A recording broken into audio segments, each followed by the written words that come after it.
बच्चों, this is Tamanna Khatoon. Welcome to my YouTube channel. आज का जो टॉपिक है मैटर और सराउंडिंग है। एंड ये जो टॉपिक है वो 9th क्लास का साइंस का फर्स्ट चैप्टर है। ठीक है, तो हमने इसके फर्स्ट पार्ट में बना चुकी हूँ। तो फर्स्ट पार्ट में हमने ये सीखा कि पार्टिकल्स का फिजिकल प्रॉपर्टीज क्या है, पार्टिकल्स होते क्या है, वाकई मैटर क्या है। तो अभी तक जिन्होंने मेरी वीडियोस नहीं देखे हैं वो जाकर फर्स्ट पार्ट देख ले, फिर उसके बाद सेकेंड पार्ट स्टार्ट करें। एंड अब हम देखेंगे कैरेक्टरिस्टिक ऑफ पार्टिकल्स क्या है, डिफ्यूजन्स क्या है, मैटर क्या है, मैटर किस किस स्टेट में रह सकते हैं, मैटर कैसे बिहेव करते हैं, वेरी थिंग्स। तो मैंने आप लोगों को बताया था, अगर आप किसी को भी पूरी टोटली हिंदी में ही पढ़ना है वो कमेंट बॉक्स में कर सकते हैं, वो डिमांड कर सकते हैं, डीएम कर सकते हैं। ओके, सारी चीज़ें अगर जिन्होंने अभी तक जो बच्चे अभी तक पार्ट 1 नहीं देखे हैं, क्योंकि पार्ट 1 में मैंने बताया मैटर क्या है। ठीक है, मैटर क्या है, कैसे है, उसकी फिजिकल प्रॉपर्टीज़ क्या है। अब हम देखेंगे कैरेक्टरिस्टिक का। मैटर के बारे में हम जान गए थे और मैटर का फिजिकल प्रॉपर्टीज़ क्या होता है ये में हम जान गए थे। अब हम देखेंगे कि पार्टिकल्स क्या होते हैं। हमने पहले ही डिस्कस कर लिया है कि जो मैटर होता है वो पार्टिकल से मिलके बना होता है। तो अब फाइनली हम सीखने वाले हैं मैटर की कैरेक्टरिस्टिक क्या है। एंड इसमें हम ये सीखेंगे, डिफ्यूज़न सीखेंगे, स्टेट देखेंगे कि मैटर किस किस स्टेट में रहता है, किस किस स्टेट में वो रहता है। और दूसरी बात ये भी हम लोग सीखने वाले हैं कि कैसे एक फॉर्म से दूसरे फॉर्म में हमारे जितने भी मैटर के स्टेट होते हैं चेंज होते हैं। ओके, तो फिर हम इस टॉपिक पे आते हैं, characteristic of matter, sorry characteristic of particles. Particles of matter, हम किसी भी पार्टिकल्स की बात नहीं कर रहे हैं, मैटर के पार्टिकल्स की बात कर रहे हैं। ओके, तो लिखा हुआ है पार्टिकल्स ऑफ अ मैटर, मतलब जो मैटर के पार्टिकल्स होते हैं have a space between them. अगर कोई मैटर है, अगर मान के चलो, मैं मान के चलती हूँ ये कोई मैटर है, ठीक है, तो ये जो बना हो पार्टिकल से बना है। तो पार्टिकल से अगर बना है तो पार्टिकल से बना हुआ है, तो इन पार्टिकल्स के बीच में क्या होती है, स्पेस होती है, गैप होती है। ठीक है, दूसरा लिखा है particles of matter are continuously moving. कह रहा है कि ये जो आप देख रहे हो ना, ये स्टेबल नहीं बैठे हैं, ऐसे बैठ के आराम नहीं कर रहे हैं, ये कंटिन्यूअस मूव कर रहे हैं। ठीक है, कंटिन्यूअस मूव कर रहे हैं, अंडरस्टैंड। तो जब कोई भी चीज़ कंटिन्यूअस मोशन करता है, मूव करता है, वहाँ पे काइनेटिक एनर्जी लगती है। कौन सी एनर्जी लगती है? काइनेटिक एनर्जी, काइनेटिक एनर्जी लगती है। ठीक है, अगर हम मोशन कर रहे हैं, हम मूव कर रहे हैं, देन वहाँ पे हमारी एनर्जी लग रही है। आप जब चलते हो तो वहाँ पे एनर्जी खर्च होती है, स्पेंड होती है। तो हम लोग भी अगर कहीं मूव कर रहे हैं, कहीं चल रहे हैं, तो वहाँ पे भी काइनेटिक एनर्जी लग रही है। कोई भी चीज़ मूव कर रहा है दैट मीन्स काइनेटिक एनर्जी लग रहा है। इतना आप अंडरस्टैंड करके, हाँ। तो काइनेटिक एनर्जी, जैसे ये इसके पार्टिकल्स स्टेबल नहीं है, बैठ के आराम नहीं कर रहे हैं, बैठ के आराम दैट मीन्स कि वो स्टेबल नहीं है, रुके पड़े नहीं है, कंटिन्यूअस मोशन कर रहे हैं, कंटिन्यूअस मोशन। ओके, तो जब मोशन कर रहे हैं तो यहाँ पे क्या लग रही है, काइनेटिक एनर्जी लग रही है। ठीक है, तो दो चीज़ें आपने सीख लिया। एक तो अगर कोई भी मैटर बना हुआ है वो पार्टिकल से बना हुआ है, जो पार्टिकल से बना हुआ है तो पार्टिकल्स के बीच में स्पेस है। दूसरी चीज़ें सीख लिया आप कैरेक्टरिस्टिक में कि पार्टिकल्स ऑफ मैटर, मैटर के जितने भी पार्टिकल्स होते हैं वो हमेशा मोशन करते रहते हैं, मोशन, यूं यूं यूं, मतलब वो रुके नहीं हैं, वो चल रहे हैं, एक दूसरे को टक्कर मार रहे हैं। ठीक है, वो स्टेबल नहीं है, डैट मीन्स कह सकते हैं आप अनस्टेबल हैं। ठीक है, तो एक चीज़ सीख लें। अब हमने सीखा काइनेटिक एनर्जी, काइनेटिक एनर्जी। अब देखिए मॉलिक्यूल्स जो भी है, ये पार्टिकल्स है, ये पार्टिकल्स है, इनके बीच में स्पेस है और ये स्टेबल नहीं है, ये यहाँ पे आ रहे हैं, कभी ये यहाँ पे जा रहे हैं, कभी ये यहाँ पे जा रहे हैं। पार्टिकल्स कंटिन्यूअस मूव कर रहे हैं, मूव कर रहे हैं, डेट मीन्स मोशन कर रहे हैं, मोशन कर रहे हैं, काइनेटिक एनर्जी वहाँ पे लग रही है। तो जब हम टेम्परेचर देंगे, जब हम टेम्परेचर देंगे मतलब हीट देंगे, जैसे कि पानी है, पानी भी तो मैटर है, मैटर मतलब वो पार्टिकल से मिलके बना है। जब वो पार्टिकल से मिलके बना है तो जब आप उसे गर्म करते हैं तो देखते हैं कि उबाल आने लगता है। तो वहाँ पे जो है ना, जब हम अलग से एक्स्ट्रा एनर्जी दे रहे हैं एज अ हीट फॉर्म, तो जो पार्टिकल्स होते हैं वो तेजी के साथ, आप देखेंगे कैसे कैसे उबाल आता है वाटर में, तो उन और ज़्यादा एनर्जी गेटअप कर लेते हैं, जितना तेजी के साथ उन्हें और एनर्जी मिलता है और तेजी के साथ मूव करते हैं। तो आप कह सकते हैं कि जब हम टेम्परेचर को बढ़ाएंगे तो काइनेटिक एनर्जी क्या हो जाएगी, अपने आप बूस्टअप हो जाएगी, अपने आप बढ़ जाएगा। ठीक है, ये दोनों जो टी है प्रोपोर्शनल है के, मतलब टेम्परेचर बढ़ेगा तो काइनेटिक एनर्जी बढ़ जाएगी।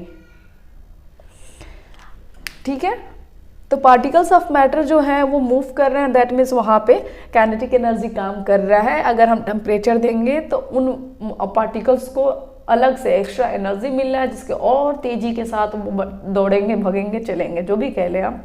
और जितनी तेज़ी के साथ वो मोशन करेंगे काइनेटिक एनर्जी और तेज़ हो जाएगा।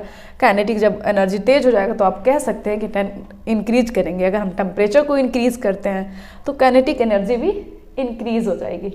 ओके, ये टॉपिक समझ गए? ठीक है, अगले टॉपिक बेकर में आपने ले लिया वाटर। क्या है? वाटर। वाटर अपने ओन कंडीशन में है। उसके बाद से आप इसमें साल्ट को मिक्स कर दिए, साल्ट को डाल दिए। जब आप साल्ट को डाल रहे हो, जैसे मान कर चलो कि मैंने साल्ट को ऐसे बड़ा बड़ा बना दिया, ठीक है, आपने साल्ट को डाल दिया, तो कह रहा है intermixing of particles of two different type.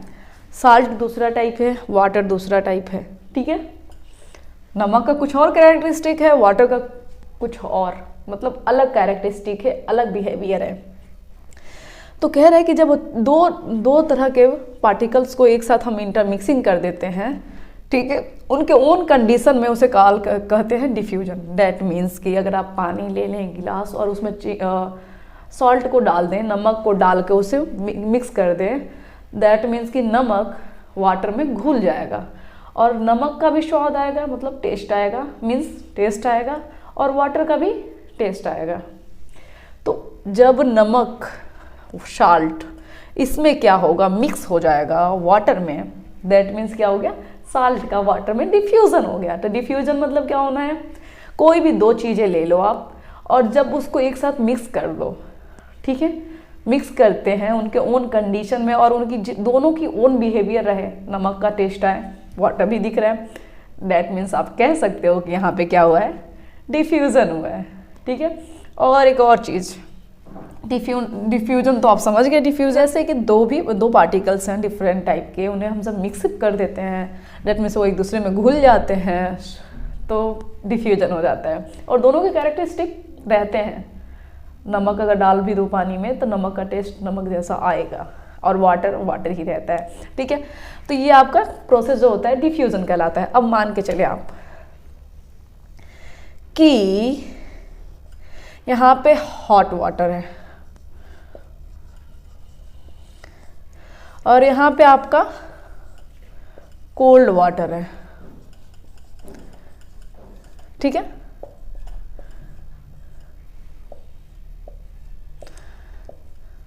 इसमें अगर आप सॉल्ट डालोगे और इसमें सॉल्ट डालोगे तो इसमें सबसे जल्दी घुल जाएगा, जबकि इसमें थोड़ा डिले घुलेगा।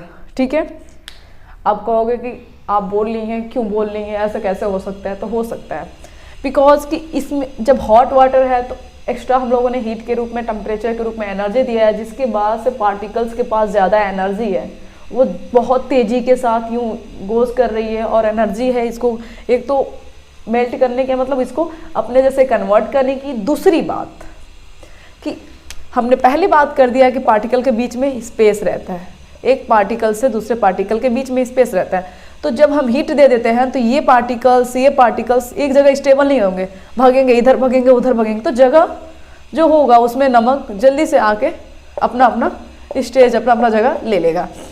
बट क्या होगा कि इसमें इस वाले में जो पार्टिकल्स हैं तेज़ी के साथ मूव कर रहे हैं, बट इस वाले में उतनी तेज़ी, इसके कंपेयर में ये पार्टिकल्स उतनी तेज़ी के साथ मोशन नहीं कर रहे हैं, मूविंग नहीं कर रहे हैं, जिसकी वजह से जब साल्ट का पार्टिकल्स आएगा तो वो अपनी स्पेस लेने में, ऑक्यूपाई करने में इसे टाइम लगेगा। दो चीज़ें हैं, एक तो स्पेस की स्टोरी हो जाती है, दूसरी बात कि यहाँ पे काइनेटिक एनर्जी ज़्यादा है, यहाँ पे काइनेटिक एनर्जी कम है, बिकॉज कि इसमें टेम्परेचर बढ़ते ही काइनेटिक एनर्जी बढ़ जाती है। टेम्परेचर नॉर्मल रहेगा तो काइनेटिक एनर्जी नॉर्मल रहेगी, ठीक है। तो साल्ट इसमें जल्दी घुल जाएगा कंपेयर टू इसमें। तो आप कह सकते हैं, क्या कह सकते हैं,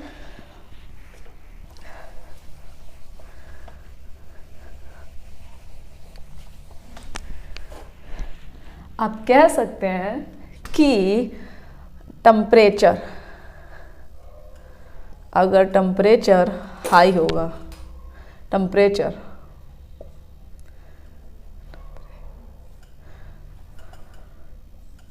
अगर टेम्परेचर हाई होगा, डिफ्यूजन क्या होगा, उतनी ही तेज़ी के साथ होगा, मतलब वो भी तेज़ी के साथ होगा। अगर टेम्परेचर, अगर नॉर्मल टेम्परेचर है, नॉर्मल TMP लिख दे रहे हैं, TMP है, नॉर्मल टेम्परेचर है, तो जो सॉल्ट होगा मतलब डिफ्यूजन होगा वो नॉर्मल होगा, डिफ्यूजन नॉर्मल होगा, ठीक है, नॉर्मल होगा। अगर आप मान के चलें कि आपका वाटर कोल्ड है, मतलब आपका जो टेम्परेचर है 10 डिग्री का लेके चल रहे हैं टेम्परेचर,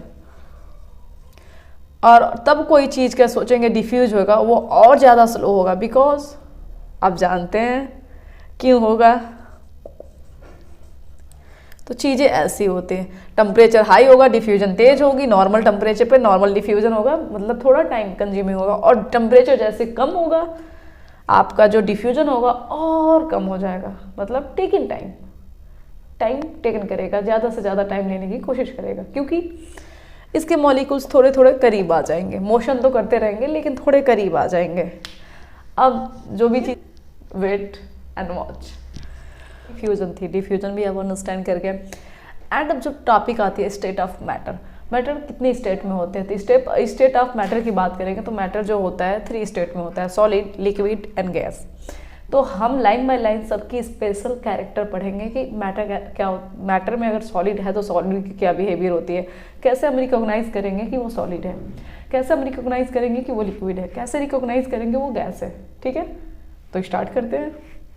देन अगर आप सॉलिड की बात करेंगे, अगर आप सॉलिड की बात करते हैं तो सॉलिड के पास डिफाइन शेप होती है। अभी तक में जो भी चीज़ें आप देखेंगे सॉलिड में, आज तक का कोई भी चीज़ देख लें, ठीक है, इसको देखें, ये सॉलिड में है ना, इसकी एक डिफाइन शेप है, तो सॉलिड के पास डिफाइन शेप होती है, एक बाउंड्रीज होती है कि भैया देखो इसकी यही बाउंड्रीज है, ठीक है, सारी चीज़ें। तो एक सारी चीज़ें पहले से वो होती है, फिक्स्ड वैल्यू में, इसकी वैल्यू पहले से फिक्स्ड है कि ये इतना ग्राम का होगा या इतनी की होगी, ये भी आपको कंफर्म हो गया। इट हैव नेग्लिजिबल कंप्रेसिबिलिटी, मतलब इसको कंप्रेस करना मतलब जीरो, नेग्लिजिबल मतलब क्या होता है, जीरो, उससे भी कम। कंप्रेस करके देखो, हो रहा है, मेरे से तो नहीं हो रहा है, देखो हो रहा है, नहीं हो रहा है, नहीं हो रहा है। तो एक तो डिफाइन शेप हो गया, डिस्टिंक्ट बाउंड्रीज हो गया, फिक्स्ड वैल्यूम हो गया। इट हैव नेग्लिजिबल कंप्रेसिबिलिटी, मतलब वो कंप्रेस जीरो मात्र भी नहीं होगा, ना मात्र भी नहीं होगा, ठीक है। एंड रिजिड, रिजिड मतलब होता है कठोर, स्पेशली ये कठोर है, मानना तो पड़ेगा। तो जो इन सारी चीज़ों को, ये सारी कंडीशनों को फुलफिल करता है वो सॉलिड होता है, ठीक है। अब लिक्विड पे आते हैं। लिक्विड के पास कहता है कि फिक्स्ड वॉल्यूम नहीं होता है। आपने पानी को देखा है, पानी को जिस बर्तन में रखते हैं, जैसे रखते हैं वैसे वो शेप ले लेता है, ठीक है। तो इसका फिक्स्ड शेप नहीं होता है, लेकिन इसकी वैल्यूम फिक्स्ड होती है। जब हम लेके आते हैं, कहते हैं कि हम 1 लीटर मस्टर्ड ऑयल लेके आए हैं, मतलब सरसों का 1 लीटर तेल लेके आए हैं, या रिफाइन लेके आए हैं, सारी चीज़ें, तो कैसे उसकी वैल्यूम फिक्स्ड होती है कि 1 लीटर है कि 2 लीटर है कि 3 लीटर्स है। तो 1 लीटर, 2 लीटर, 3 लीटर्स वो जैसे लेते हैं, तो उसकी वैल्यूम फिक्स्ड होती है, शेप फिक्स्ड नहीं होता, ये फिक्स होती है। और वाटर रिजिड नहीं होता, वाटर में ऐसे हाथ रखो, ऐसे कट करो, कट जाता है, फिर अपने ओन कंडीशन में आ जाता है, तो वो रिजिड नहीं होता है। इसको देखो कठोर है, इसको कट करके देखो हो रही है आंसर, नहीं हो रही है, ठीक है। बट कॉल्ड फ्लूइड, आप कहोगे कि फ्लूइड टर्म क्या हो गया, फ्लूइड मतलब होता है तरलता।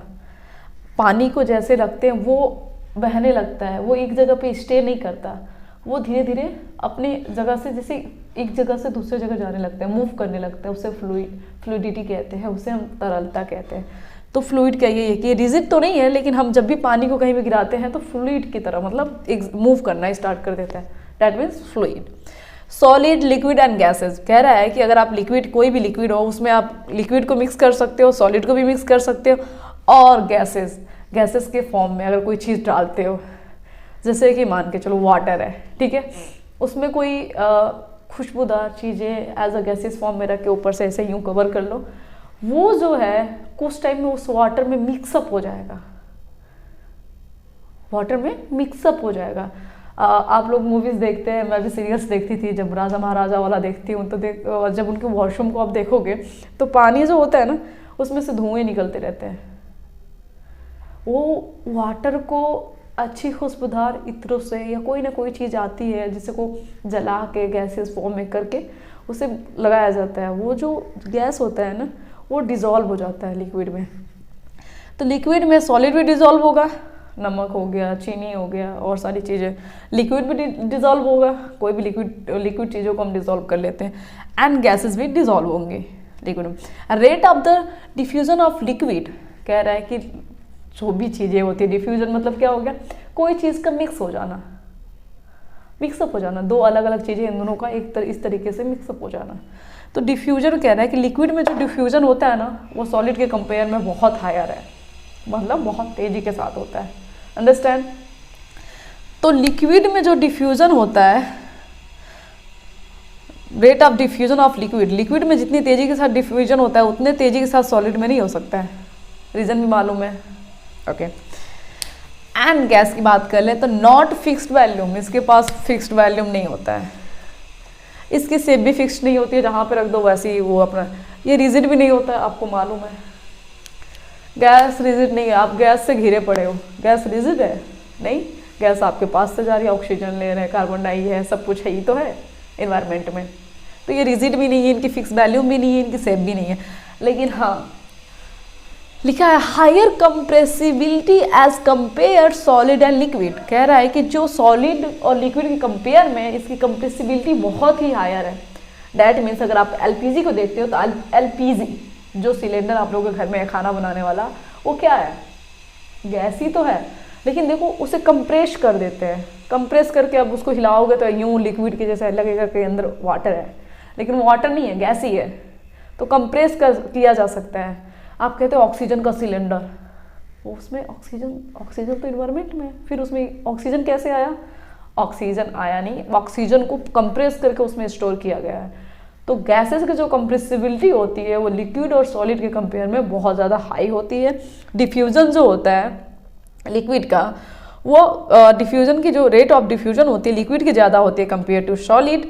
और मैनी थिंग्स जो है, अभी मैं आपसे बात करूँ कि किसकी कंप्रेसिबिलिटी निग्लेजिबल होती है, तो माइंड में आ जाना चाहिए सॉलिड की, और किसकी कंप्रेसिबिलिटी हाई है, गैस की, मीड में रह गए अपने लिक्विड भाई, ओके।